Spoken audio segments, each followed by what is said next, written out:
Hi everyone, Georgie here with Ukraine Matters. I'm pretty sure you've seen the thumbnail of this video, so let's just discuss Solidar very quickly. I already discussed in my video special for Solidar, you can watch that Russians have attacked Solidar from multiple sides, and the question was basically, will or will not Ukrainians be able to hold the sides of Solidar from advancing?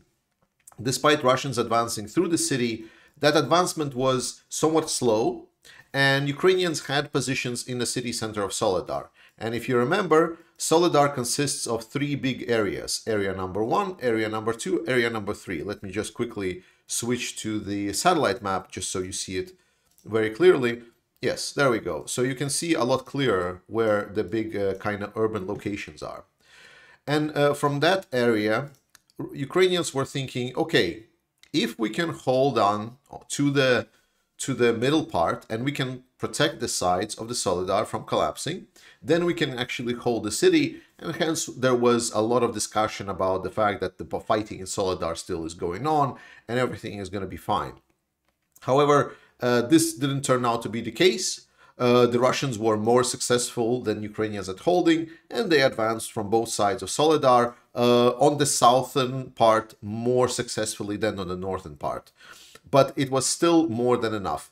So at that moment, it was clear that Solidar was very hard to hold, especially the central part, and Ukrainian troops started withdrawing.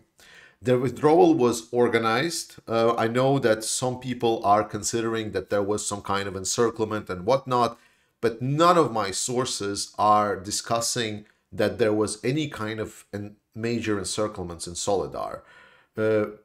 If someone is saying to you, I'm not sure that they're factually correct, because the only sources that were describing Solidar and any kind of encirclement were the Russian sources. Were there captured troops? Yes, but this happens all the time when active combat is happening. The troops are getting captured on both sides. I'm pretty sure you've seen some videos just recently that Ukrainians, for example, captured some Russians, but no one is posting that into news. But all in all, the withdrawal from Solidar's center was organized, and they fell back to the western part of the city. And this was where the major kind of question was discussed about. Will Ukraine be able to retake Solidar, or will Russia consolidate the positions? This was basically the question of the last 2 days. And unfortunately, it seems that Russians were able to consolidate positions around Solidar, and now Ukrainians are only defending the eastern part. I cannot say that it's fully controlled by Ukraine, but it's a gray zone. There is fighting happening, but we can say that the majority of Solidar and overall city is being taken by Russia. Now, if you haven't seen my Solidar special, which you should, why I don't think it's a big deal and why I think a lot of dramatism is around it is because it's Russian propaganda. Most of the things that makes this Solidar a big deal is Russian propaganda, because the point is, what Russians did is this. They captured this small dot on the map, and this is what I've been explaining on my Solidar special video. So it's not that big of a deal, because the biggest problem for Ukrainians would be that if the Solidar is taken, if the Russians would advance too fast, and they would break the Ukrainian defense line. However, we see something that is not happening.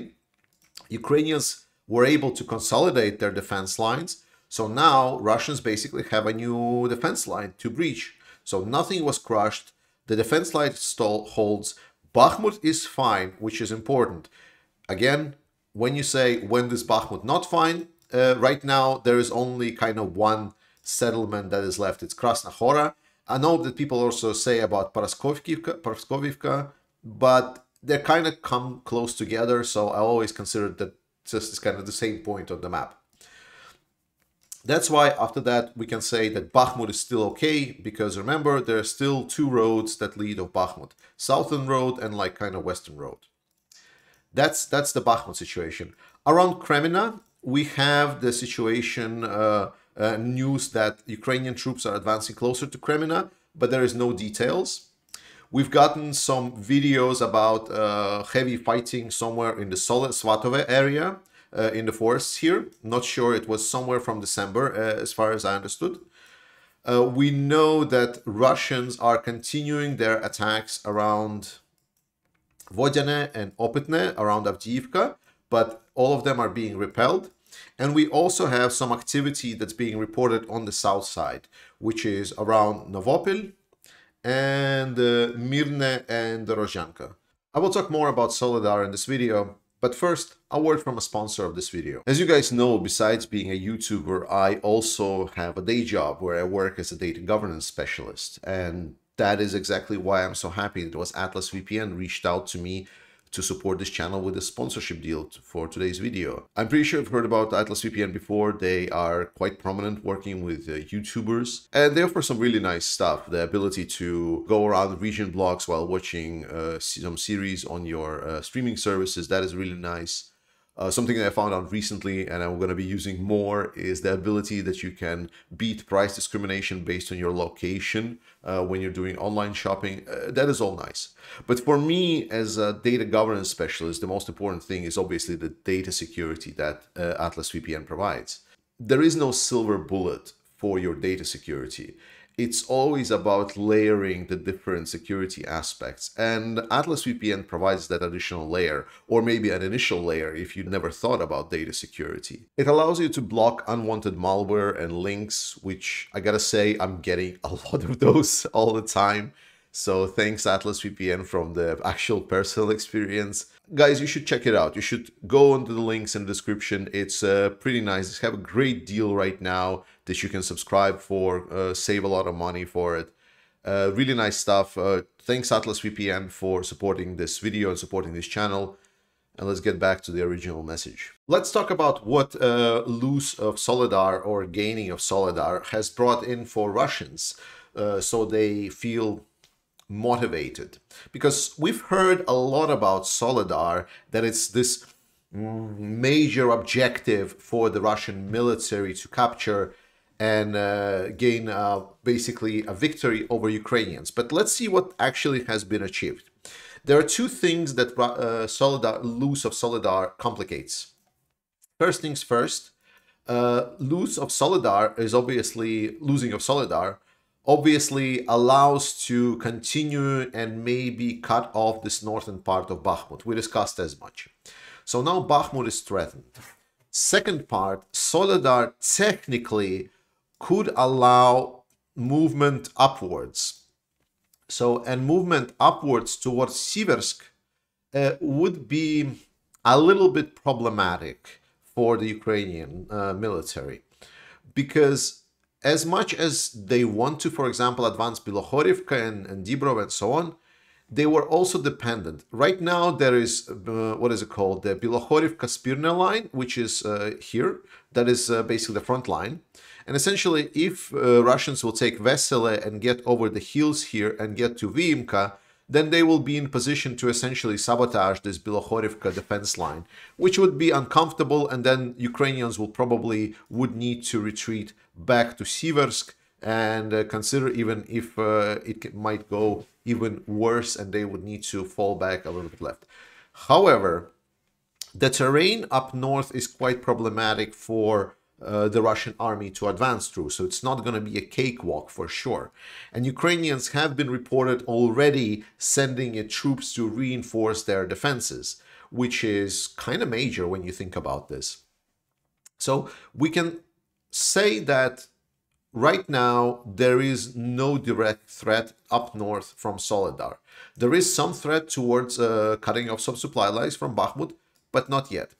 And with Bakhmut, again, we focus so much on Soledar, and Bakhmut escaped the message completely almost. I'll remind you that the whole point of capturing Bakhmut, the whole strategic point, was once the Bakhmut is captured, and this one, the green area, was controlled by Russians, the idea was, and it was like 6-7 months ago, the idea was that Russians would assault Sloviansk from the north, and then they would go from Bakhmut side and siege it from this southeastern side. Obviously now the north part doesn't exist. Right now taking of Bakhmut is basically just taking of Bakhmut. While it is not nice to lose Soledar or Bakhmut or any other settlement for that matter. I know that we are very passionate about Ukrainians winning this, but we need to understand that strategically or like even on an operational level, the situation has not significantly worsened for Ukrainians. It has worsened only on this local level. So losing of Soledar is not a major victory over all victories, because every victory should be considered to what costs. And Russian costs were significant for Soledar. We know that for sure. They've shown that the human wave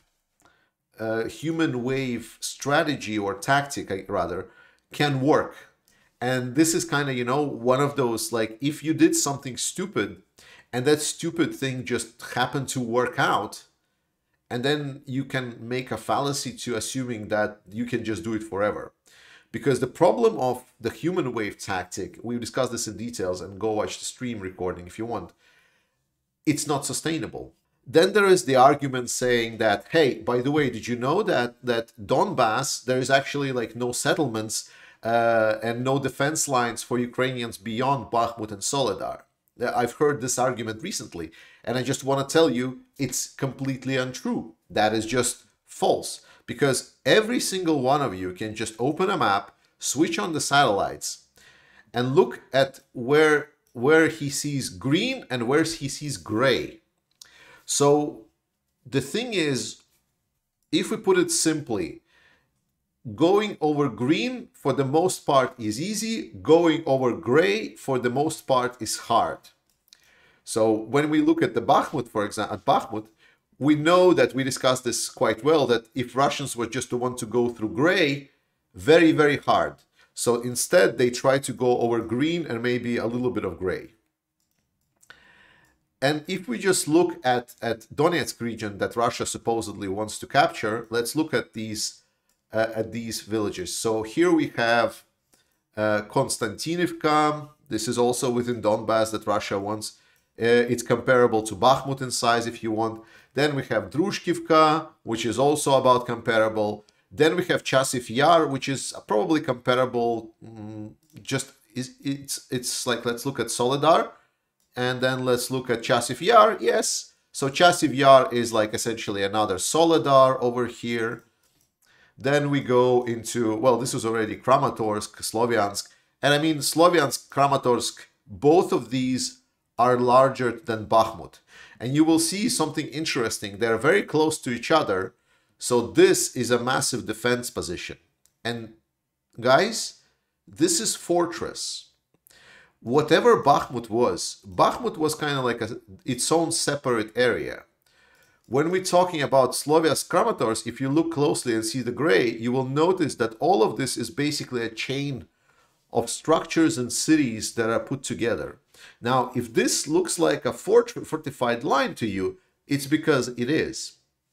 So, unfortunately for the Russians, despite them, and I also underscore, they still haven't taken Bakhmut. They still haven't encircled Bakhmut. They still not even threatening Bakhmut.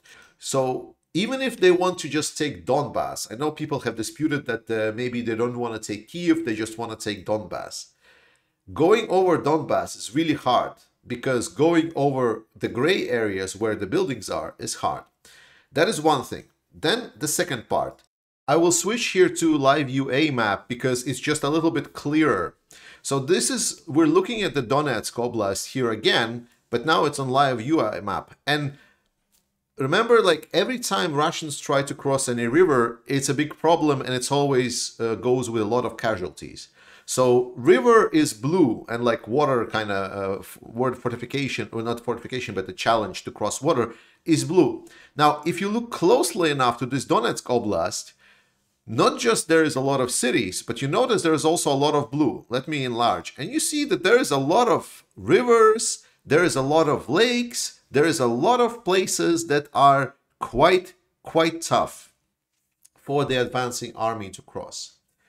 My point is, with this, is that it's not going to be a cakewalk. Whatever we think that Russian assault at Soledar by taking this Wat settlement is, there is no highway to Sloviansk or to the end border of the Donetsk region. They will need to have a lot more mobilized men and a lot more prisoners if they want to advance. So just to kind of get you in a position and thinking always about big picture, this has achieved Russia very, very, very little. And the fact that if you're listening, hearing that it's a major victory, that means only one thing, that you are listening to someone that is within the Russian propaganda news cycle. And you should reconsider if this is just a person reporting or if it's a person that is actually having an agenda. Now, important part about Soledar, and I'm actually going to switch off from the map. So important part about Soledar, which make me actually quite smiley, was that I didn't understand who actually took Soledar. I'm pretty sure you've heard that you can always ask any kind of Vatnik on Russian bot about who did take Soledar. Because right now, the Wagnerites, they claim that they took Soledar and there was no one else helping them. But we obviously know that was not the case. I reported on that quite a while ago. Secondly, the Russian MOD is claiming that they took Soledar and there was no other forces except for the Russian regular army. We've heard about the conflict between the Wagnerites and the Russian Ministry of Defense. And recently, we've also heard that Surovikin got somewhat demoted. It didn't change much, but it was kind of like know your place, man. So what can we expect with all this? It's obviously fun thing to know that Russians are boiling on the inside, but it doesn't impact the war. So I'm not going to be delving into discussion. Maybe something we can discuss on the stream. So the coming couple of months will be tough. We need to prepare for like a late winter or spring campaign from the Russian side, because they are planning mobilization. They are planning to send troops into Ukraine, because Ukrainians have gotten pretty good at killing Russian troops. Like every day we're looking at 600, 700, 800 dead Russians, which is really, really good. If it's only dead or severely wounded, then this number can easily be twice that. That means that Russians are suffering extreme casualties, and they will need to replenish the troops, especially because what Russians right now want is they want to stall. They want to present this situation as a frozen conflict and wait. Putin's best dream is to wait until something actually happens, some opportunity will open up. Unfortunately, this opportunity is not really opening up, and now we see that the Western countries are getting their shit together and are planning to provide the actual heavy weapons to Ukraine. And someone said, well, they're going to provide it only in 3 months and so on. That is fine. This is not going to be a very fast war, but Ukraine will get whatever it needs. So the war is happening. People said that they really like when I say that Russia is going to get ground to dust. So the Russia is going to get ground to dust. And I will tell you all about it. Thanks so much for following me. Thanks so much to all of the supporters of this channel that are continually supporting me. And I will be donating 50% of the profits of my channel to Ukrainian military. And I advise you to go on the first comment under this video and follow the links there to donate you to the Ukrainian army. And finally, big thanks to the Atlas VPN for sponsoring this video. Check them out. They're really helping out, especially with the YouTube not favoring people that cover Ukrainian conflict. Slava Ukraini, and I'll see you next time.